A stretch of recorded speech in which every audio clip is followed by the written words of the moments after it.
Order করলো একটাকে এখনই শিরোচ্ছেদ, হেড অফ, ডেথ পেনাল্টি, মৃত্যুদণ্ড দেয়া হলো, ফিনকি দিয়ে রক্ত বের। নমরুদ বলে দেখো দুজনকে ধরে আনলাম, একজন কয়েদিকে দিলাম ডেথ পেনাল্টি, মৃত্যুদণ্ড, ওরে মৃত্যু দিলাম, আরেকজন যে দাঁড়িয়ে আছে চাইলে ওরেও আমি মৃত্যুদণ্ড দিতে পারি, কিন্তু না, ওরে আমি দিব না, ওরে আমি বাঁচাইয়া দিলাম, ছেড়ে দিলাম, মানে জীবন দিলাম। দেখো ইব্রাহিম, তোমার চোখের সামনে একজন যে মৃত্যু দিলাম, আরেকজন যে জীবন দিলাম। আপাত দৃষ্টিতে তাই তো, একজন রে তো জীবন দিল, আরেকজন রে মৃত্যু দিল। সাইয়েদনা ইব্রাহিম এবার বিপাকে পড়ে গেলেন, কিন্তু এক একজন নবীকে আল্লাহ এমন উইজডম বিচক্ষণতা দিয়ে এই জমিনে পাঠিয়েছেন, মুহূর্তের মধ্যে আল্লাহর খলিল ইব্রাহিম বললেন ফাইন্নাল্লাহা ইয়াতি বিশ-শামসি মিনাল মাশরিকি ফাতি বিহা মিনাল মাগরিব ফাবুহিতাল্লাযী কাফার। আল্লাহর খলিল ইব্রাহিম বললেন, নমরুদ বুঝলাম তুমি জীবন দাও, মৃত্যু দাও, দেখলাম, কিন্তু আমার রব, আমার আল্লাহ প্রতিদিন সকাল বেলা উষা লগ্নে ওই পূর্ব দিগন্ত থেকে সূর্যটাকে উদিত করেন, সাঁঝের বেলা, বিকেল বেলা, কুথুরি লগ্নে, সন্ধ্যা বেলা ওই দ্বিপ্রহরের জল জলে সূর্যটাকে পশ্চিম দিগন্তে ডুবিয়ে দেন। মানে সকাল বেলা পূর্ব দিক থেকে উদিত করা সূর্যটাকে পশ্চিম দিকে বিকেলে তিনি ডুবিয়ে দেন। তুমি যদি পারো ওই সূর্যটাকে পশ্চিম দিক থেকে উদিত করে পূর্ব দিকে ডুবিয়ে দাও। সুবহানাল্লাহ পড়বেন না? দেখেন, ইনস্ট্যান্ট ইন্টেলেক্ট, মুহূর্তে বিচক্ষণতা, উইজডম কাকে বলে? নমরুদ পারবে? নমরুদের বাপ পারবে? ওর দাদা, ওর 14 গোষ্ঠী, গোটা বিশ্বের সব ক্ষমতাধর রাষ্ট্রনায়করা একসাথে হলে পারবে? ফাবুহিতাল্লাযী কাফার পারে নাই, ব্যর্থ হয়েছে। এবার তেলে বেগুনে জ্বলে উঠেছে, রেগে মেগে আগুন বলে ফালকুহু ফিল জাহিম। ওর সাথে তর্ক নাই, না পেরে এবার এটারে আগুনে ফেলা। বিশাল বিশাল গাছ কেটে লাকড়ি এনে আগুনের কুণ্ডলি বানানো হলো, দাও দাও দাও দাও করে আগুন জ্বলে। আল্লাহর খলিল ইব্রাহিমকে আগুনে নিক্ষেপ করা হবে।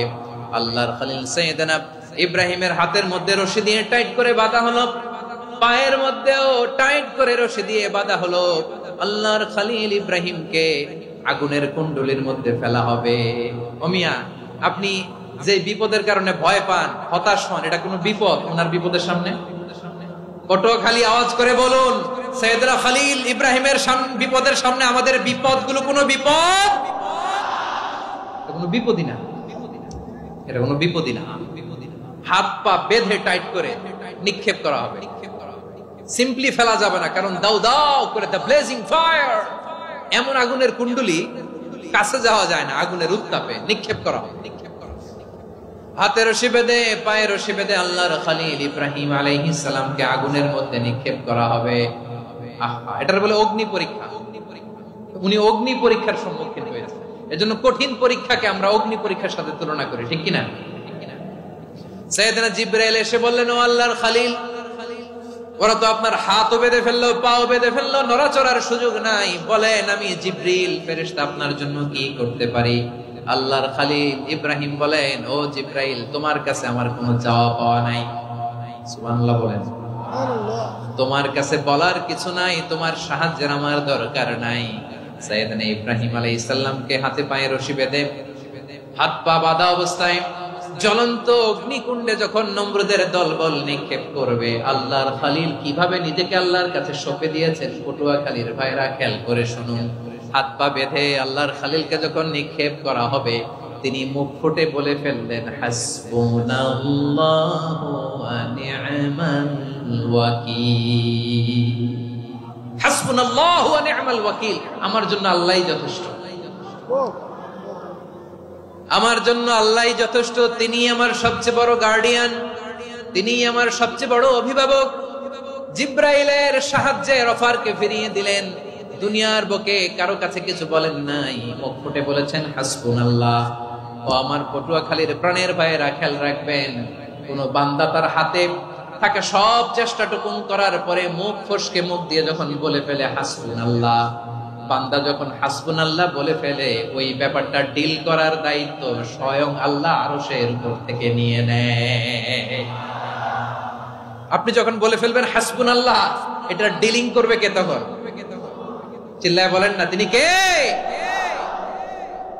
বান্দা তার সাধ্যের সবটুকু চেষ্টার পরে নতজানু হয়ে যখন বলবে হাসবুনাল্লাহ, আল্লাহ তুমি আমার জন্য যথেষ্ট, নি'মাল ওয়াকিল, তুমি আমার শ্রেষ্ঠ অভিভাবক, তখন তার কি দরকার না দরকার এটা ডিল করে স্বয়ং আল্লাহ।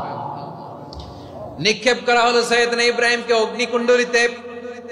হাজার হাজার মানুষের দৃশ্য দেখার জন্য জড়ো হয়েছে এরকম বিশাল ময়দানে। কিন্তু কি অবাক করা ঘটনা, সবাই ভয় পাচ্ছিল না জানে কি হয়ে যায়। আল্লাহর খালিলকে যখন আগুনের কুণ্ডলিতে নিক্ষেপ করা হয়, আল্লাহর খালিল ইব্রাহিম আগুনের কুণ্ডলীর মধ্যে বসে বসে মানুষগুলোর দিকে তাকিয়ে হাসতে শুরু করে দেয়।